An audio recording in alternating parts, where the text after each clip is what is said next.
Assalamualaikum warahmatullahi wabarakatuh. Kembali lagi bersama saya Gisa Bima Putri dari kelompok 2. Video ini kami buat untuk memenuhi tugas mata kuliah aplikasi komputer statistik yang diampu oleh Ibu Leni Gustina SEMM.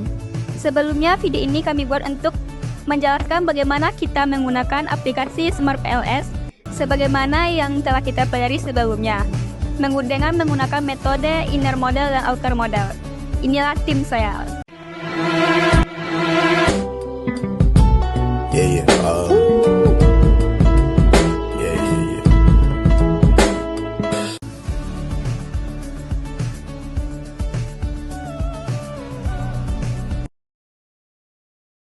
Saya akan menjelaskan apa itu Smart PLS. Smart PLS adalah perangkat lunak yang digunakan untuk menganalisis data primer kuantitatif. Smart PLS merupakan singkatan dan Structural Equation Modeling Partialage Square, yang berarti analisis struktur momen dengan least square partial. Dalam menggunakan Smart PLS, evaluasi modelnya dilakukan dengan uji validitas dan uji reliabilitas teman-teman. Nah, Smart PLS ini sering digunakan oleh peneliti untuk melakukan olah data primer loh, karena aplikasinya yang ringan dan mudah didapatkan. Konsep perhitungan calculate Smart PLS terbagi menjadi 4. Yang pertama, outer loading, di mana kita dapat melihat uji validitas konvergen, diskriminan, dan uji reliabilitas.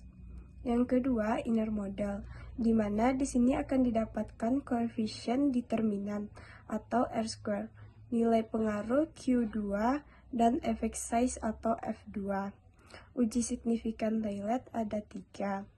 Pertama, PLS algorithm, yang kedua, bootstrapping, yang ketiga, bill folding. Yang keempat yaitu nilai FIF.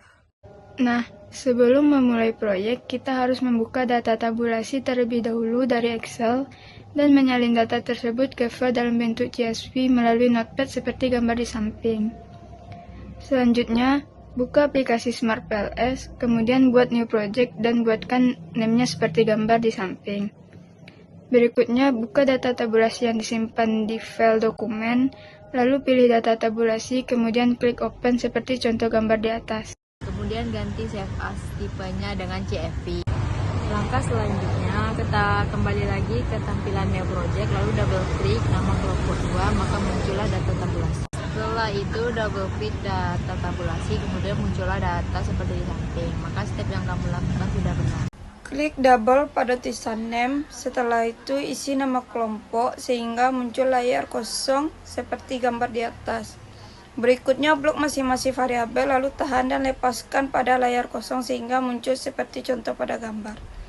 Selanjutnya, lakukan pada semua indikator sehingga muncul seperti gambar di atas. Hubungkan antara variabel ekuivalennya dengan klik kursor connect, menghubungkan semua variabel sampai bulatan berubah menjadi warna biru semua. Selanjutnya, perhitungan PLS algorithm atau outer loading, di mana ada 2 uji. Yang pertama yaitu uji validitas konvergen, yang kedua yaitu uji reliabilitas, di mana uji validitas konvergen ini berdasarkan nilai AV dapat kita lihat dari hasil output di atas bahwa indikator X1, X2, X3 yang dinyatakan tidak valid, sedangkan indikator Y dan Z dengan nilai AV 1 besar. Berdasarkan reliabilitas komposit, dapat kita lihat hanya nilai Y dan Z dengan nilai 1, maka dinyatakan valid karena besar dari 0,7. Nah, kita akan masuk pada perhitungan. Yang pertama yaitu perhitungan PLS algorithm. Dapat kita lihat hasilnya dari hasil outer loading. Nah, jika hasilnya warnanya hijau, maka dinyatakan valid. Sedangkan jika warnanya merah, dinyatakan tidak valid seperti gambar di samping. Kita masuk pada materi inner model, di mana kita menggunakan calculate PLS algorithm bold slipping and Blindfolding. Nah, di sini kita pertama menghitung bagaimana nilai R2 atau R-squad, di mana seperti gambar hasil ditentukan kalau 0,19 itu bernilai lemah, 0,33 itu bernilai moderat, 0,67 itu bernilai kuat. Berdasarkan output pada kalkulator PLS algoritma, bagian R-squad dapat kita lihat seperti hasil output di atas, bahwa di sini hanya indikator variabel Y dan Z saja yang keluar. Maka dapat disimpulkan berdasarkan ketentuan nilai R-squad tadi untuk indikator Y 0,273, artinya indikator ini termasuk moderat atau baik. Sedangkan untuk indikator Z 0,109, indikator ini termasuk lemah atau tidak baik. Selanjutnya, uji validitas diskriminan dapat kita lihat pada output di atas bahwa hanya indikator Z yang keluar. Untuk itu, berdasarkan ketentuan uji validitas diskriminan dengan indikator Z1000 besar AV 0,5, maka dapat disimpulkan bahwa indikator variabel Z itu adalah indikator yang valid. Perhitungan nilai Q2 di mana sesuai ketentuan 0,02 lemah, 0,15 moderat, 0,35 kuat. Lalu berdasarkan output pada kalkulator blindfolding, ini dapat kita simpulkan bahwa di sini hanya indikator variabel Y dan Z saja yang dapat dinilai, seperti hasil foto di atas. Maka dapat disimpulkan bahwa indikator Y dengan nilai 0,153, artinya indikator ini termasuk moderat atau baik, sedangkan indikator Z dengan nilai 0,090, artinya indikator ini termasuk lemah atau tidak baik. Nilai effect size F2 0,02 sama dengan kecil, 0,15 sama dengan menengah, 0,35 sama dengan besar. Berdasarkan output pada kalkulator PLS algoritma dapat kita lihat bahwa di sini hanya indikator variabel yang dapat dinilai. Maka disimpulkan berdasarkan ketentuan nilai effect size F2 untuk indikator Z sama dengan 0,330, artinya indikator ini termasuk berpengaruh menengah.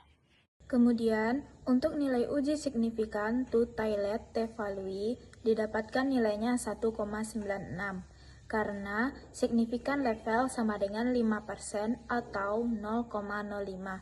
Dari gambar di atas dapat dilihat bahwa disimpulkan bahwa output pada kalkulator bootstrapping dapat kita lihat bahwa di sini hanya indikator variabel X2 terhadap Y atau 0,005 dan variabel X2 terhadap Z saja yang tidak valid. Selanjutnya perhitungan nilai VIF.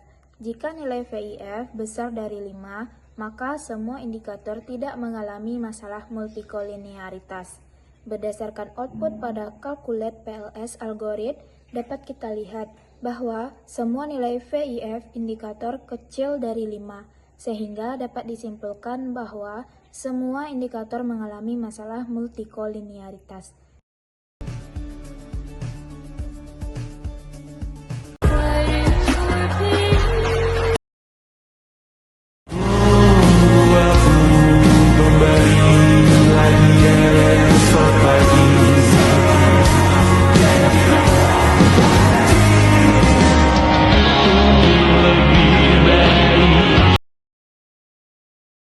Inilah hasil dari presentasi kelompok kami. Sekian dan terima kasih. Assalamualaikum warahmatullahi wabarakatuh.